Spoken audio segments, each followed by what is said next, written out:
it's your girl, Rose of the Missionary. I like to say that I was Rosemary Zulu, but he put a ring on it. And I'm now Rosemary, pretty excited, or you can call me Red Rose the Missionary. And you're joining us on the BBC campaign, which is the Beauty with Brains and Character. All right, we believe that it's possible to have the three, to have the beauty, to have the brains, and to still have the character.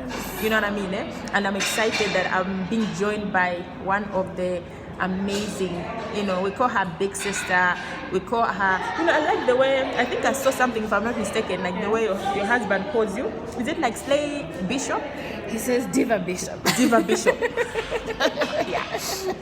So Diva Bishop. Diva Bishop, So we believe that it's possible to have the three, the beauty, the brains, and the character. And the lady right here, like, I believe she's one of those people that has demonstrated, being able to have these three. She's had an opportunity. Obviously, she's beautiful. She loves to look good, but obviously she's excelled. Obviously she's still climbing, ladders in her career, but she's excelled. She's a role model. She has good character. Like, she's the same at work. She's the same at church. Wherever she goes, she's the same. She still loves God. You know what I mean? Yeah. So I want her to introduce herself, and when she introduces herself, we'd like to hear more about, just quickly, like, she's in this, just a brief overview about what she does, and then how she's managed to maintain her godly character even in this business corporate world. Over to you. Hello everybody, this Hi. is Susie Omteto, Mrs. Susie Omteto. My husband calls me Diva Bishop, the diva coming from the beauty. Come on. Yes. And the bishop coming from the fact that I am sold out for Christ. Mm-hmm. I will serve God Hallelujah. with all my being. Hallelujah. Yes, so I'm excited to join you, Thank Rose, you. on This your is BBC. not the last I time? love BBC. No, definitely not. Still coming back. In a nutshell, I'm an accountant by profession, and by God's grace, I've been able to walk into rooms and doors that I never imagined I would walk in, but I was always ambitious to. I've always dreamt of being in the business world, in the corporate world. Wow. I am serving as principal director at HOB, a firm of chartered accountants. I am practicing auditing, so to speak. So hope you audit my. Just joking. Yes. So yeah. So like So like I know you've said briefly, but how I know that the business world, the corporate world can be a bit intimidating. I know in all different professions, but I think in this sort of like area, like you find that there's so much pressure. People compromise on their character just to make more money, to maintain a certain status. Yeah. How have you managed? Because you've been in this sort of industry for how long? 10 years now. 10 years. Pretty much, yeah, roughly 10 years. But how have you managed to be in this kind of environment for 10 years but still maintain your godly character? Yeah. Someone who doesn't know you, like, you're so down to earth, you still love God, you still go for camps, like, what has helped you? Maybe share with us. You know what, for me, even being in the corporate world, being in the business world, is purpose driven. Hallelujah. I believe that whatever places that God places us in, there is a purpose for which He has called us to actually fulfill in that place. God is an intentional God. He never take you to a place just for decor. He's just not a pillar of place. Yes, we are actually God's vessels wherever we are actually placed. I believe that. And I believe that I am God's vessel in whatever platform or whatever place that He actually places me. So being in the world of business, being an auditor, an accountant, I believe I am also called to actually fulfill God's agenda in that place. And so for me, from the word God, like even before I finished my tertiary education, as I was seeking direction on where to work, I actually began to seek God's direction on where to be. It was just a matter of just being young and ambitious. You always want to be in certain places that exhibit power, that make you powerful, so to speak, are those ambitions. But ultimately, I was always praying that God lead me to the place where you want me to influence your agenda. And I believe that where I am, it is God's leading. By His grace, He's opened doors that I sit where I've been privileged to sit.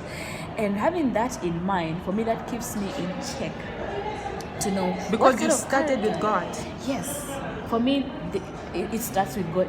For every assignment, I've been privileged that in every season, I've faced different seasons in the corporate world, in my organizations. I've faced different seasons. And I can testify that in every season, I have been able to seek God, say, God, in this season, what do you want me to be? What do you want me to accomplish? What your agenda? What do you want me to be as an individual and the people around me, the people that I serve, Brilliant. and the agenda that is actually there? So that keeps me rooted and it keeps me grounded to keep my values, because I believe character is about your values. Yes. What values do you hold? What values do you uphold? What values do you take? Yes. What is the thin line between what you can do and what you can't do? Exactly. So I am guided to say there are certain things that I will not do. Why? Because I am serving God. I'm a vessel of God. I'm a servant of God. There are certain things that I will do.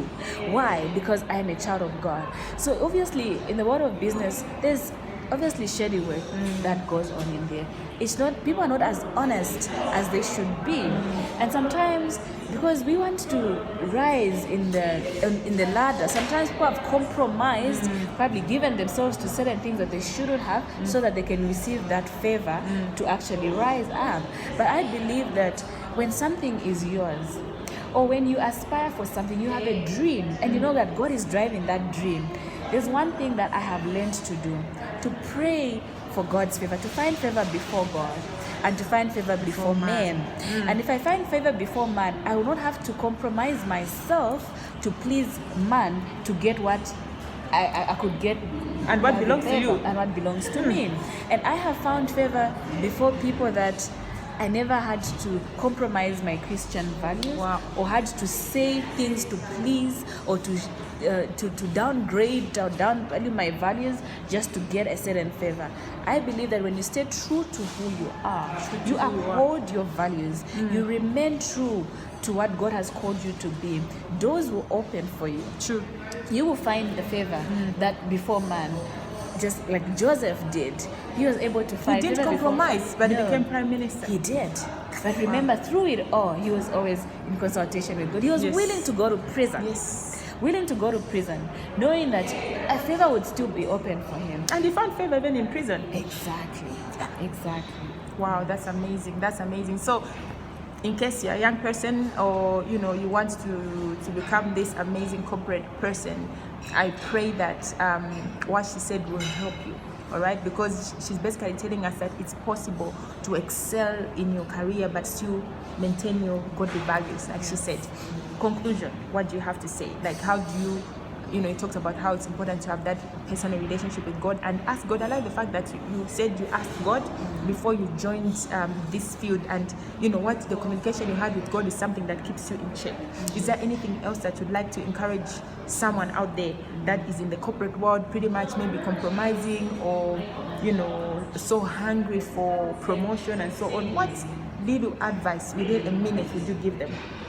I'll start by saying everything under the earth was created by God. So you're in the business world was created by God. True. And God wants us to excel, to have dominion in those places as well. So firstly, as a young person, or the person is a young corporate out there, dream big. God wants you Dream to big. have dominion wherever Dream He has big. placed you. It doesn't matter where you may be right now. Aim for the top, because it is at the top that you have influence, And that do you can influence God's Great. agenda. Sorry for cutting you. You aimed to be at top. I remember you put something that you hope to be a director before 30, right? By 30. I used to say I want to be CEO at my age 30. I didn't make CEO, but hey, we're still getting there. Come on. Yes. We're still getting there. I believe it is at the top that we're able to Yes. have influence, Yes. to influence God's agenda. So aim high, dream big, and work at it. We just Work don't hard. dream and sit back. There's certain things that we need to do. If it means going to school, please do. Yeah. If you need to upgrade, whatever it is, that upgrade, and perform. Work smart. I like to say work smart. Work Not smart. putting in just so many hours. Work smart. And as you dream big, as you push in your work, as you do your best, I believe that God will elevate you. He will take you to places that you probably never even dreamed of. I have been in the places where I pinch can myself and say, Lord, is it me here? Hallelujah. But that's the place where God wants us to be, so that we can push His agenda and remain true to who you are, to God's purpose. Remain humble. When you humble yourself, God will lift you. Yes. Thank you so much. Thank you so much. We love to talk. We are so loaded. We like to impact the world. But because obviously we have to do it under 10 minutes, so we have to go. So Mrs. Mteto, aka Susie Girl, aka the Diva Bishop, thank you so much that wise It's counsel, been a pleasure. would definitely call again. Please call again. So for It's now, been it's a bye pleasure. bye. Hit us up if you have a question, queries, and God bless you. God bless you.